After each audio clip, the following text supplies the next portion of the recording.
Welcome back to the Movement Professional Podcast. I'm Dr. Chris Leib. So today we're going to discuss best practices for improving metabolism. One of the reasons I wanted to discuss this topic is metabolism is often discussed in relation to weight loss, exercise, lifestyle, but it's not often well understood, and it can be difficult to understand what we can do to help improve it over time. It also can help us understand why some things such as strength training or improving speed and improving some attributes from a movement perspective can be very helpful when it comes to weight loss, although it might seem counterintuitive because we're not burning as many calories in the moment when we're doing those exercise practices, but we have to sort of trust that it's going to help us over time. So if we understand the idea of metabolism and where it fits in the idea of energy expenditure and helping us lose weight or maintain weight or just control weight's a better way to think about it. It might help us understand why we want to put effort towards certain practices. And beyond exercise, we'll also just look at some of the things from a lifestyle standpoint that would be worth our time and what the evidence shows is most valuable for helping improve this important factor. So what is metabolism? Metabolism refers to all the chemical processes in the body to maintain life, and it determines how efficiently we burn calories and use energy. Specifically, basal metabolic rate is the number of calories that our body needs to maintain basic physiological functions at rest. And it represents the minimum amount of energy required for processes such as breathing, blood circulation, thermoregulation, producing cells, processing nutrients, and the functioning of vital organs such as the heart, brain, liver, and kidneys.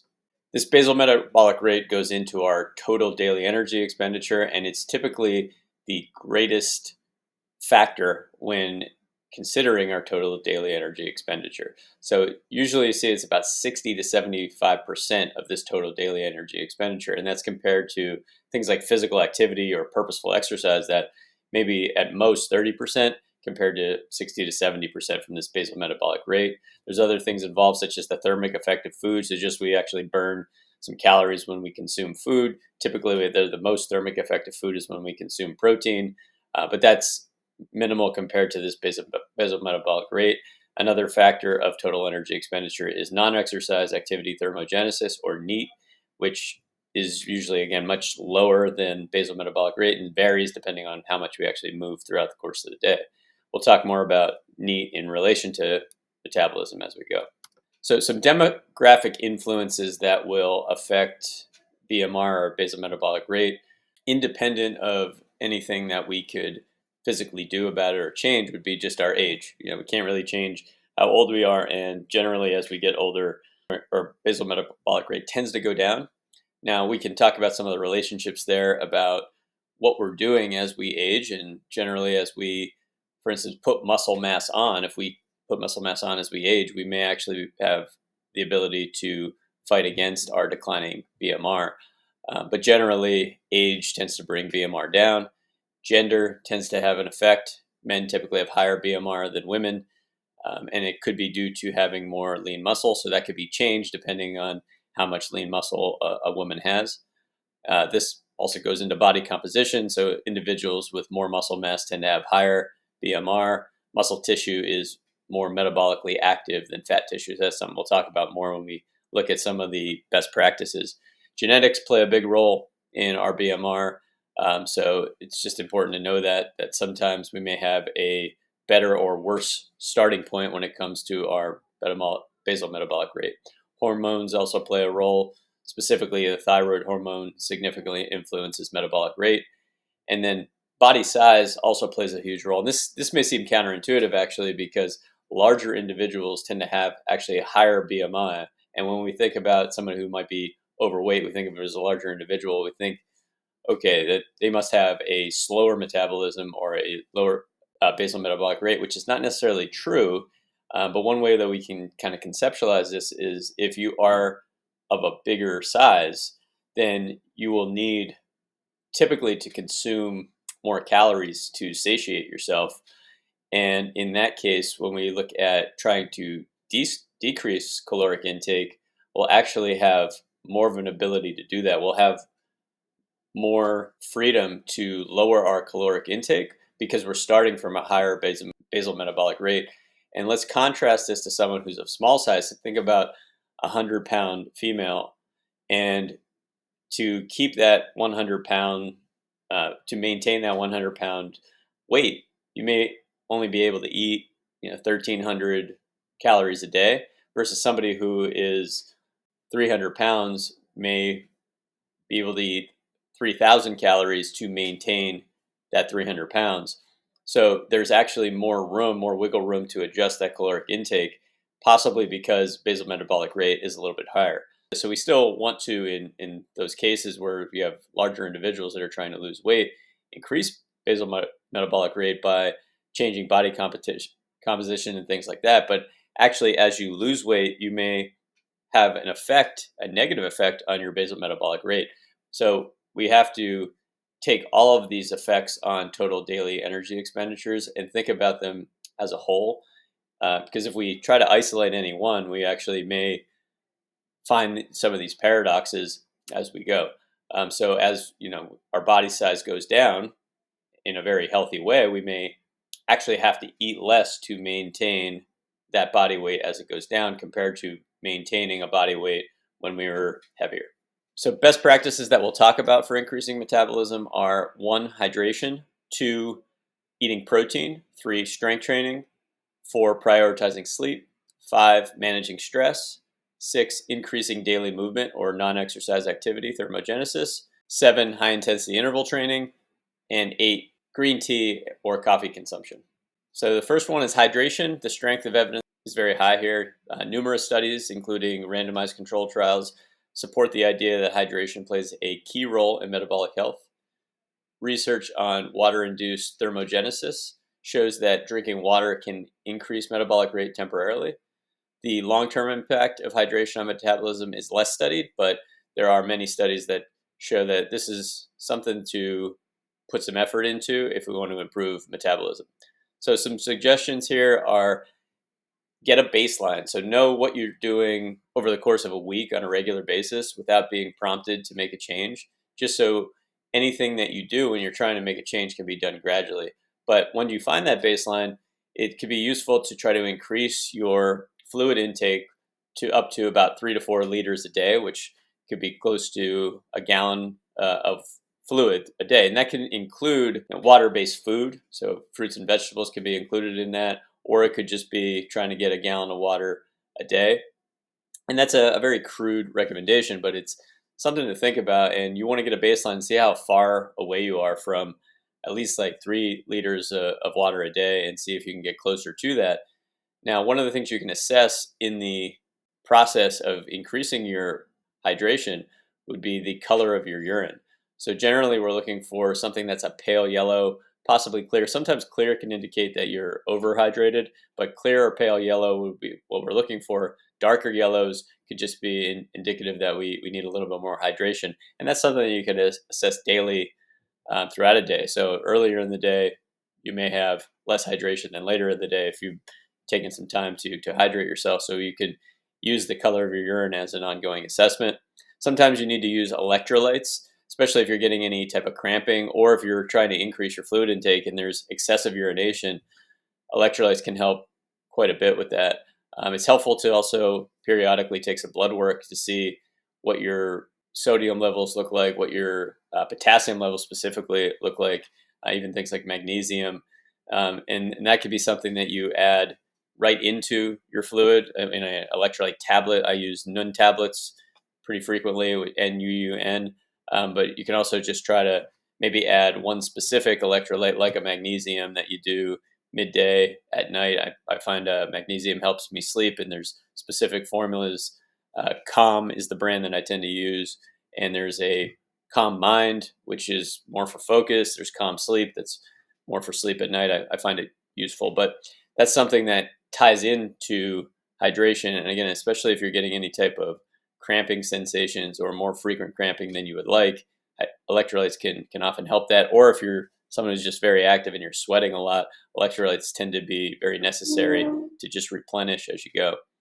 And if you are sweating a lot and you're perspiring more, you may need more fluid intake than even the 3 to 4 liters per day. So for athletes, especially endurance athletes, You're going to have to kind of figure out your own hydration parameters of how much you need, and it's going to be very much based on how much you're perspiring out. Second recommendation would be to eat more protein. The strength of evidence, again, is high here, and there is a significant body of evidence, again, including randomized control trials, meta-analysis, that support the role of dietary protein in improving metabolism. They also increase the thermic effect of food. So it's not just about the change in your body structure that protein can provide, but actually just while consuming protein, you're actually burning more calories than if you're consuming fat or consuming carbohydrates, just because there's more thermic effect of just chewing and eating protein and having to metabolize that. But in the long run, protein also just promotes the muscular maintenance, or it actually promotes muscle growth in a way that other macronutrients don't. So one of the ways to think about protein is it actually provides more of a structure to the body over energy in the moment, where carbohydrates and fat have more of an energy component when you consume them. So carbohydrates are quick energy.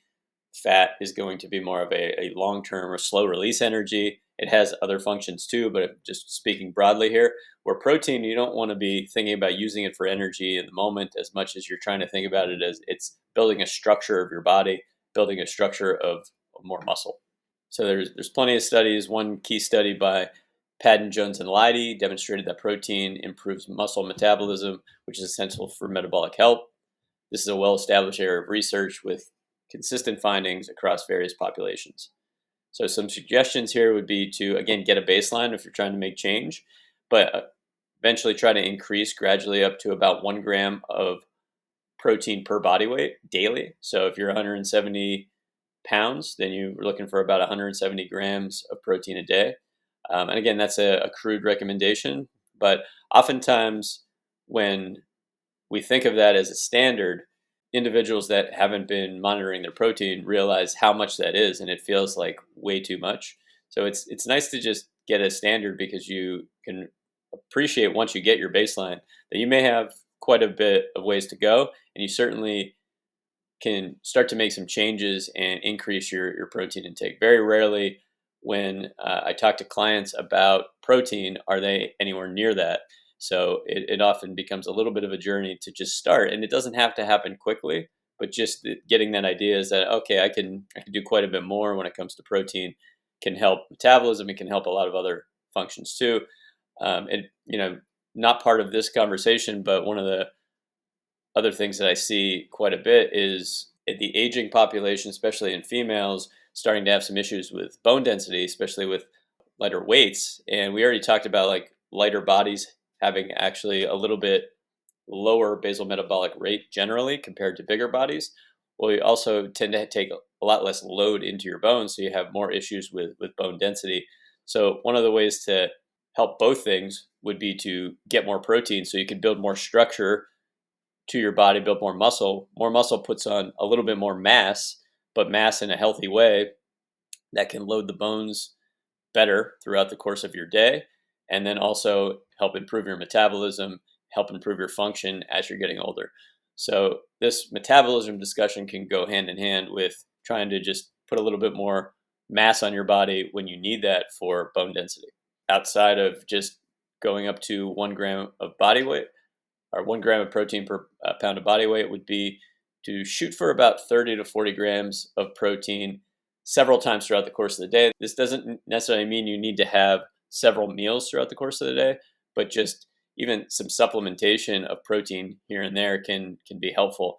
And some of the research on this idea of protein per meal would be the idea of improving or optimizing muscle protein synthesis. So research has indicated that approximately 20 to 40 grams of high quality protein per meal is needed to maximize this muscle protein synthesis in most adults.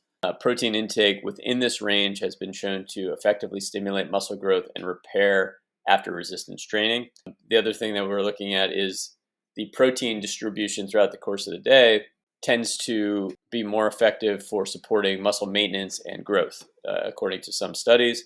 And then also it can help to improve satiety and weight management. So, increasing protein intake throughout the course of the day, 30 to 40 grams of protein or so per meal, can make you a little bit more satiated throughout the course of the day so that you're not uh, gearing up and wanting to binge eat at different points of the time.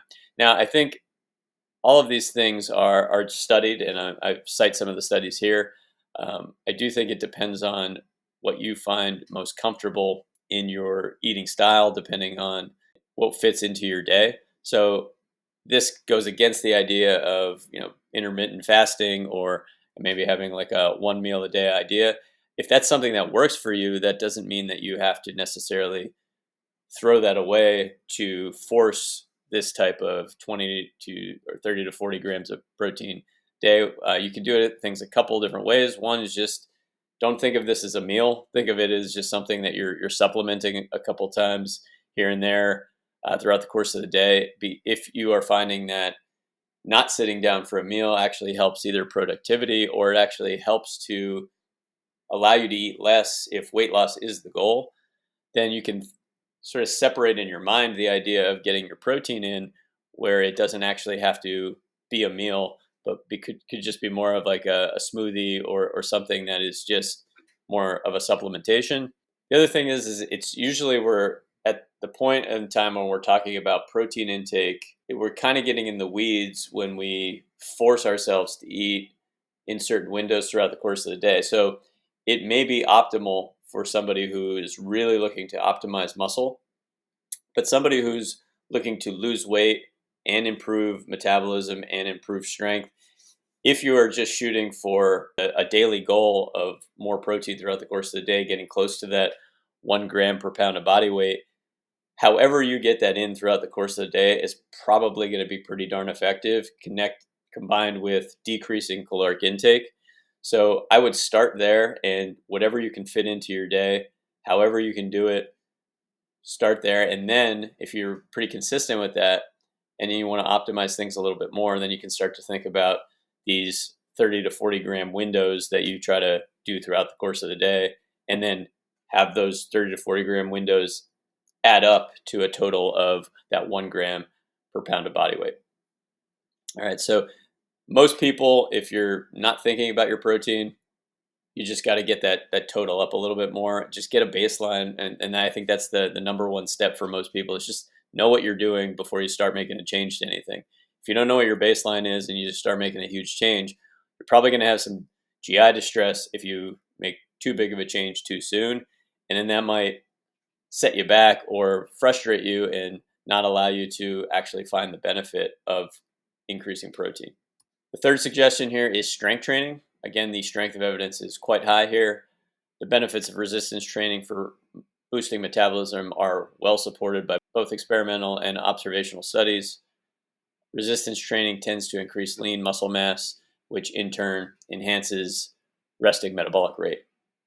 So some suggestions here, and I've talked about strength training in several podcasts, but I'll just try to summarize here is, again, we want to gradually find your baselines. And if you're new to strength training, you want to be as gradual as you feel is safe for you to actually find out what is heavy. So in my experience with working with many, many novice gym goers and people that are brand new to strength training, and this is often later in life, they found no value in strength training earlier in their life or just didn't think about it. And now somebody told them, a doctor told them that they should do some strength training because it's good for their health, and they don't know what they're doing, so they come to see me. And my number one recommendation is that you don't rush to find your max, because there is a difference between a physiological max or a physiological baseline for how heavy you can go versus a psychological baseline of how heavy you think is safe. And for people that have no baselines at all for strength training, any weight can seem too heavy early on. So it is a gradual process of trying to match what you psychologically feel is safe to what you physiologically are limited with. All right, so that's going to take as much time as it needs to take, but it is probably the most important part of the strength training process of getting more and more confident doing heavier things or harder things so that you can build that over time. So once you are able to gradually go through this process of figuring out what your baselines are, then it's just a matter of gradually and progressively increasing that over time. So progressive overload is the terminology here, where if at some point if you feel comfortable lifting 10 pounds from the ground and that's all you psychologically or physiologically feel comfortable doing, then eventually we do that for enough time, then that feels a little bit easier. And then you add the next increment of weight. Now it becomes 12 pounds. You do that for enough time that that feels easier. Now you feel ready to do the next increment of weight and it becomes 15 pounds. And that's just a very crude way to think about it. Obviously, the weights depend on the movement you're doing. So think movements where you're doing using more of your body, you should be able to lift heavier weights. Movements that are a little bit more isolated, you might not be able to do as heavy, but it still follows the same process. Find a baseline that you feel comfortable with, both psychologically and physiologically, and then gradually build that over time. What you don't want to do is just say that you're lifting weights and do the same thing over and over again, like you're checking a box, and you do that for years without any intention of making change. Or you find a lightweight and you just do as many reps as you can with that. That tends to be less effective over time as well for building strength, because that just ends up building a little bit more of a muscle endurance piece. Now, it's not useless, it's just not the same thing as strength training and building strength. So you're better off trying to keep your repetitions low and gradually building the weight that you do as you feel safe with that over time. But there is no rush, it's just be intentional. Know that the goal is to gradually do more weight over time as you feel ready for that. And consistency will trump intensity. Intensity will come with consistency. So if you're dreading going heavier, you're probably not ready to go heavier yet. But for those that strength train and enjoy strength training, the intensity becomes part of the fun, but that only comes with consistency. The next best practice is to prioritize sleep. So again, the strength of evidence is high here. Sleep's role in metabolism and weight regulation is well supported by a variety of studies, and these include large cohort studies and controlled trials. Sleep deprivation is linked to hormonal disruptions. Things such as leptin and ghrelin get disrupted when we don't sleep as much, makes us want to eat a little bit more, creates a lot of different changes within the body hormonally that will affect our metabolic function, increase hunger, but also just decrease the ability to use energy while we're at rest. So some suggestions here, and I'm going to kind of take myself out of this and just say, read the book Why We Sleep by Dr. Matt Walker. I think it's a great starting point to really understand the value of getting good quality sleep.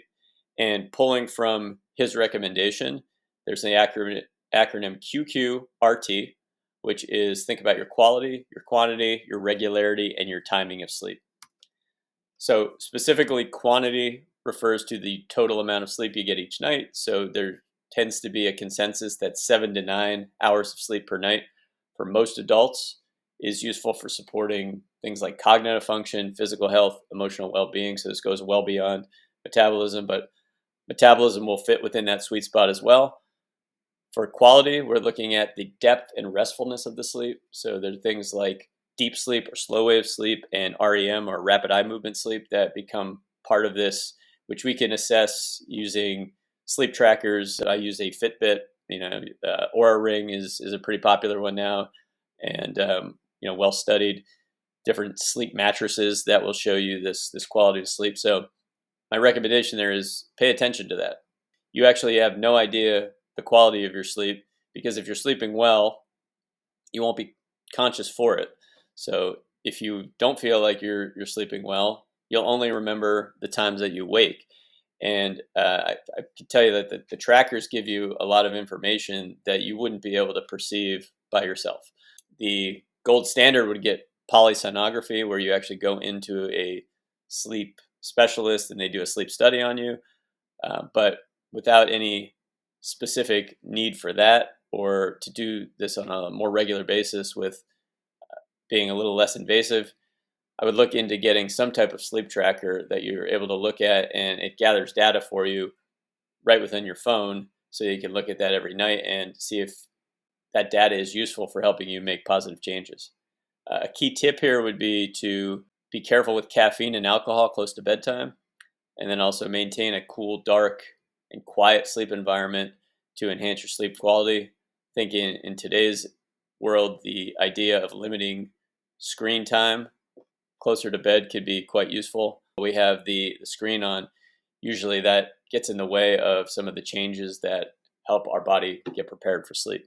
Regularity refers to the consistency of your sleep schedule. So this would be focusing on going to bed and waking up at the same time every day, even on weekends. This is one of the more difficult things for me, since I have to get up quite early during my week to be with my first client.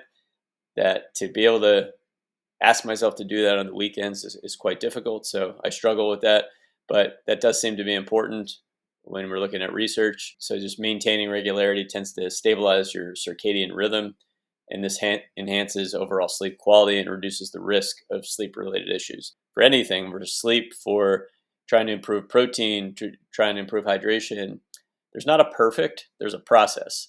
So that's where the first suggestion I'll always give is just get a baseline, get a sense of what you're normally doing, and try to make gradual changes towards the positive. We're not shooting for perfect, because that really doesn't exist.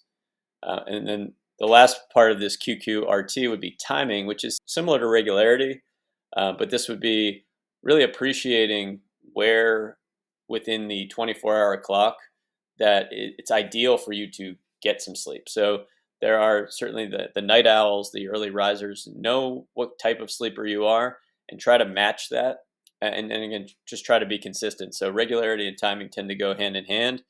And the idea here is that ideally your sleep timing should align with your circadian rhythm, and this promotes sleep during nighttime and wakefulness during daytime hours.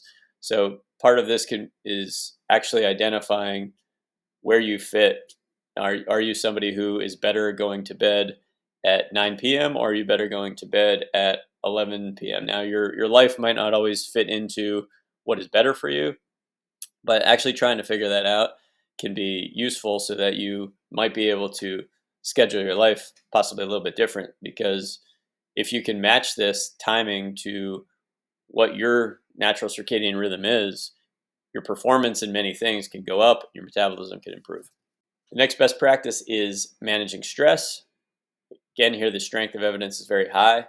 Chronic stress is linked to things like elevated cortisol levels, which can negatively affect metabolism. Insulin's another one of these hormones. If it's really high in the body, even if everything else is the same from a caloric consumption standpoint, it's the difference between taking that energy that's coming in and using it for energy, for activity, for action, or taking that energy in and using it for storage. So when our cortisol levels are high, when our insulin levels are too high in the moment, we tend to use more for storage, which tends to look like body fat. Then there also can be a change in appetite, where it tends to be more appetite when we're in chronic stress. And I think we've all experienced that. When we're in a state of stress, we want to eat more, and we usually don't want to eat things that are that good for us. So this, in the short term, can be something we can control. But if this is chronic, this can lead to many problems when it comes to our metabolism. So some suggestions here would be to learn about and then eventually practice, as you're learning about, meditation and breath work. And those things can go hand in hand. Meditation is a broad term for many things, generally just refers to being in the present moment. But there is a lot of practices, ancient practices, and somewhat some scientifically based, some just more traditionally based, that look at how we're viewing the world. And I think that becomes one of the most valuable things. And that can be tied into also some psychology practices, such as cognitive behavioral therapy, dialectical behavioral therapy, etc. That can be very useful for just having a different perspective on things that help us manage stress. And then I would absolutely consider working with a psychology professional for optimization. Now, certainly if you have some type of psychology diagnosis, some mental health diagnosis, then you should be doing that anyway. I mean, if you're being medicated for mental health issues, then hopefully you're also seeing a psychology professional that can help you with certain behavioral management or stress management. But even outside of that, where you don't have a specific diagnosis and you're just looking to try to optimize metabolism, like we're talking today, or other factors of health, looking at a psychology professional as someone that helps you optimize performance in life, as opposed to someone that you have to see because you're sick, can be a nice, useful change of perspective. Sort of like you could look at you seeing a physical therapist versus a personal trainer. And one of the ways that I've set up my business is I don't necessarily want to be labeled as one or the other, but want to be a hybrid of both. Whatever people need, I'm a movement professional. So I would like to help people optimize their life more than they need to see me because they have a specific diagnosis. And that tends to be how our healthcare system works a lot of times, is that you only go see somebody because you have a sickness or you have a symptom, instead of looking at it as like, I want to try to be the best I can be. So I'm going to see somebody who's got an education on some of these stress management tools that will help me not just not be sick, but go out and optimize my performance in life. The ability to consult with someone who has a higher level of education or a level of knowledge on a topic than you is valuable, whether you have that diagnosis or not. Next best practice is increasing daily movement, or non-exercise activity thermogenesis, also referred to as NEAT.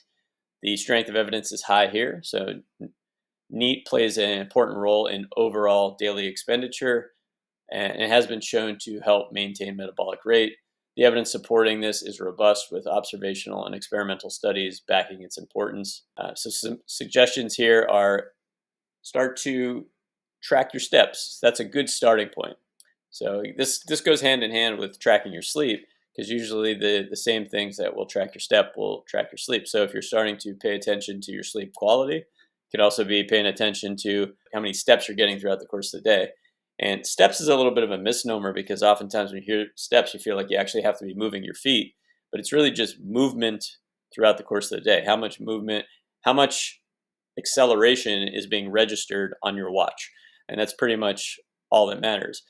And when I sometimes teach some of my clients some ways to get up and swing their arms and just create motion when they'd otherwise be still, they think of it as cheating if they're not actually walking when they're generating steps. But the idea is it's just to get you moving when you'd otherwise be still. So steps is one way to do that. There's other metrics with these movement trackers, like flights of stairs climbed. I think the Apple Watch has the move function, the stand function, and the exercise function, which separate out heart rate or movement within a certain amount of time. So if you've been still for an hour, you don't get credit for your stand function. So you have to move for at least 1 minute within an hour. So these trackers can be really great if you pay attention to them, at just allowing you to notice when you're still for too long. Another simple thing to do is just set a timer when you would normally be still. So if you know you're going to be at your work desk and you're going to be sitting there for hours at a time, have a timer that goes off every 20 minutes that just tells you to move for 2 minutes, and do that every 20 minutes throughout the course of the day. And it can make a huge difference for increasing this non-exercise activity. And another thing that I've labeled it as periodized renunciation, which is basically taking the idea of exercise periodization, where there's different periods of training that will be hyper focused on one thing and maybe deprioritize another thing. Well, we can do that with our behavior throughout the course of the day, where we do periods where we renounce or give certain things up, which then allows us to move more. So a good example of this is you can give up sitting on a couch for, say, a week, and just see how much more you will move, because you're sitting on the ground, and being on the ground is less comfortable, but it also is a canvas to change your position more frequently. So that's one example. You could do plenty along those lines, where you're just trying to give up things that would normally force you to be more still. Another example would just be that you give up television. You give up certain things that you would find that are entertaining you and you're spending a lot of time doing, but are typically times of stillness. You give those up for an allotted period of time. I'm not saying to do it forever, but just as an exploration to notice that wow, when I give this up, I actually move a lot more. The next best practice is high intensity interval training, or HIIT. So the strength of evidence is a little more moderate here, not quite as high. It's a relatively newer area of research compared to, say, traditional endurance exercises or low intensity, longer duration. But studies have consistently shown that it boosts metabolism and increases post exercise caloric burn. The effects of metabolism are well documented, but the long term studies need to be done a little bit more. And I think here the problem that I see with some of the research on something like HIIT is that it's a very broad definition. And then when you study it, you have to have one method that you study, and it doesn't necessarily take into account things like improving your performance with high intensity interval training over time, but it just looks at a certain amount of time while you're performing a certain protocol. So my clinical experience with something like high intensity interval training is quite valuable, but it's not just something that, again, you're checking a box with and saying like, okay, I went on a bike and I'm doing 30 seconds of fast work and 30 seconds of slow work. Or tabatas are often studied, which is 20 seconds of fast work, 10 seconds of rest, and you're doing that for 8 cycles or 4 minutes. That's commonly studied within high intensity interval training research. The problem is we're not looking at improving over time. We're just looking at what does that protocol do in a short term. So my suggestions here would be to pay attention to metrics. It's not just about putting the work in. It's not just about sweating or breathing hard. It's actually looking at, if I'm going to do a certain protocol of high intensity interval training, how fast am I going when I'm going fast? And do I see that speed improve over time? Do I see the efficiency of which I can get my heart rate up improve over time? Is it that now I need to go at a much higher output, a much higher speed in order to get my heart rate to come up, where before I could go at a very slow speed and that would increase my heart rate, which would demonstrate worse conditioning. So I want to have some type of metric that I'm constantly looking at when I'm doing high intensity interval training. I'm not just trying to go for a feeling of working hard. So it's, don't just put the work in, actually get better. And that's the same thing with strength training. Just because you're doing weights doesn't mean you're actually getting stronger, right? So a lot of people are wasting their time to a certain extent by doing a lot of exercise, but they have no metrics for improvement. And it's better than doing nothing, but you could be getting so much more out of your exercise training, especially when we're talking about metabolism here. If you just start paying attention to your baselines and you just see those baselines move forward. And the last thing I'll talk about is tea and coffee. And the strength of evidence is moderate here, so it's not as great. But there is some evidence supporting the role of green tea and coffee in boosting metabolism, and that could be due to their thermogenic effect and their caffeine content.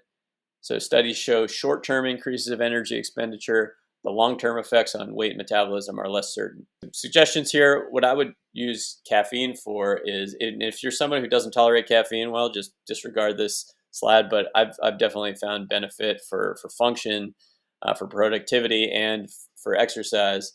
And I also find it valuable for if I'm trying to periodically control my caloric intake. It can actually be something that helps me modify hunger.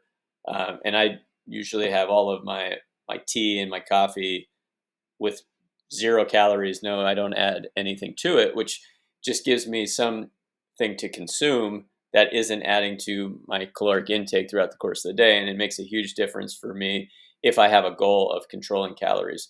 All right. So I'm not necessarily suggesting that for everybody, but it's something to assess. So you can assess the value of caffeine, green tea, coffee pre-workout to see if it provides increased output with your workouts, and then also motivation to get started. So one of the things I hear most frequently is, I feel better once I start exercising, but it's so hard for me to get going. So this could be one of those things. It's a lot easier to just have some caffeine, and again, the amount matters here. So more is not better, but just looking at finding the right amount of caffeine. And again, if you get it from natural sources, you're probably safer. So something like a nice high quality green tea, high quality coffee that has less processing to it, I think you're going to get more out of that. But I'll leave that for another discussion. But the idea would be, does it help you have a little bit of motivation that you might have not just had before you had that consumption of the caffeine, and then that gets your movement started, and then now you're moving more frequently because of the caffeine. And then as you're actually in your movement session, you may actually get a greater output. You might feel stronger, might feel like you have a little bit more endurance. There's certainly evidence behind caffeine and its effect on improving endurance. So those are just some things to assess. I don't think if you need to force yourself to have caffeine if you're not a caffeine person, but it could be quite useful if you're already using caffeine to take some of the calories out if you're adding calories in, and try to use it as a way to control hunger from time to time. And then it can also be useful as a pre-workout. Again, we're being very mindful of the amount. So in summary, high strength of evidence factors for improving metabolism would be things like increasing hydration, protein consumption, strength training, prioritizing sleep, managing your stress, and increasing your daily movement. These are all well supported by robust and consistent research across different populations and study designs. Some things to consider with more moderate strength of evidence would be high intensity interval training, which I'm going to recommend, again, in different ways outside of just this conversation about metabolism. But again, it depends on how you're doing it. Use high intensity interval training as a manner of getting you better at something, getting you faster, getting you more efficient, as opposed to just something you do because somebody told you should do it. So you're just using high intensity interval training as a way to monitor cardiovascular output and try to improve things like speed and power. And then you can think about green tea, coffee, natural source of caffeine. There's some evidence behind that it might have some metabolic effects that are positive. So hopefully that was useful. If you have any questions, you know where to find me. My website, movementprofessional.com. You can find me on Facebook, facebook.com/movementprofessional. I'm on Instagram @movementprof. And I just came out with a new subscription service based on my first book, Longevity Through Movement. It's called Longevity-Based Training. So if you're interested in having and prioritizing your workout to be more specific to something that will build health as you age, or just if you don't feel like you're thinking along those lines yet, you're a bit younger, what the program offers is a step-by-step way of building movements that will go from being an absolute beginner to pretty advanced when it comes to three major categories of exercise: squatting, grip training, and getting up and down off the ground. So those three movement categories can take you very, very far. So my major intention with longevity-based training, it was less about working with a specific age population and just thinking about, in a busy world, how do I prioritize my exercise to give me the most bang for my buck, not just now, but for the rest of my life.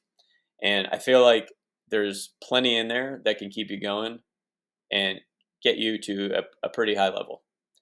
So if you have any questions, this is where you find me. I'll see you next time.